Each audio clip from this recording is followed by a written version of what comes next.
became involved with the show?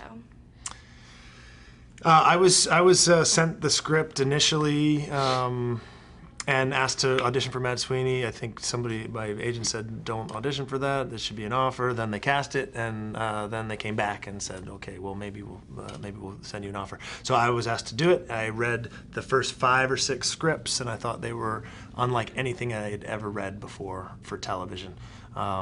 Truly like the most unique writing I'd ever seen for TV, and I knew immediately I wanted to be involved. I auditioned over the course of about 4 months, last pilot season, which was a hell of a lot of fun, and mostly involved a lot of self-taping from my lounge in a North London flat, which was a hell of a lot of fun. And it was mostly through my character's introduction to the series, so the limo scene with Shadow, and just loads and loads of self-tapes. So I wouldn't be here without technology, cheers. But loads of those, Skype calls in with Brian and Michael, getting notes live and then doing it, and then that eventually culminated in flying out to test for the role, which then like roughly a week later was the call being like, you got the role, in 9 days you're moving to Toronto for half a year, go.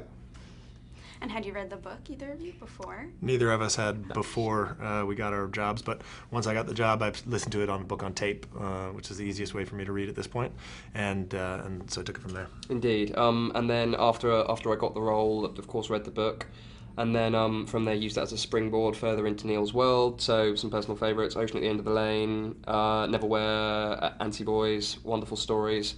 So yeah, my introduction to the series was through the character of Technical Boy, through that audition material. That's what really piqued my interest. Then the first script, that further got me, I was fully in by that point, and then for further context and research, reading the book. And so how did you approach, kind of creating these characters, which are very, very different, and coming from 2 different worlds, and with technology always changing in our culture, how did you both kind of approach your characters?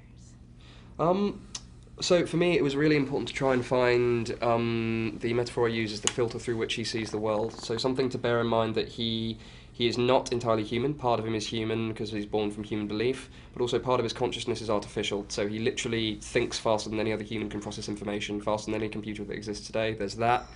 Also that he is a deity that is young, and all he has known is worship. So just constant worship, constant praise, constant adulation.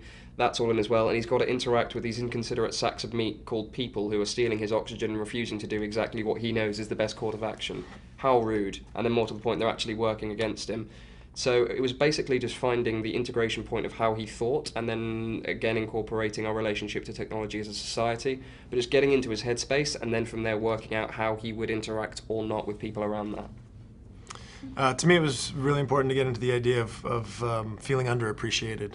And from Mad Sweeney's point of view, he's been brought to this country by the people who brought him over from Ireland, and there was a deep, long history of appreciation and reverence for him, and then they abandoned him for newer and shinier toys.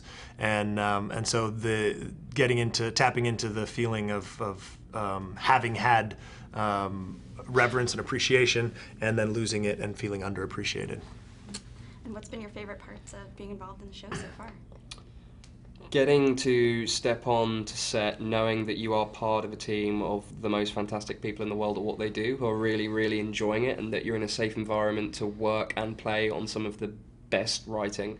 It's just so much fun. It's honestly being part of the team and getting to work with such a fantastic group of people, and that's not just the cast, that's the whole production team, that's the whole fandango. Yeah, that's my favourite part. Seeing it come to fruition has been really rewarding for me, and in the sense of seeing the visuals come together, and so much of the show is, you can read it described on the page, but you can't really even imagine what it's going to look like until you actually see it. So getting to see it in its full form, fleshed out now, has been really, truly rewarding for me. All right, well, thank you both very much. Thank you. Thank you. Cheers.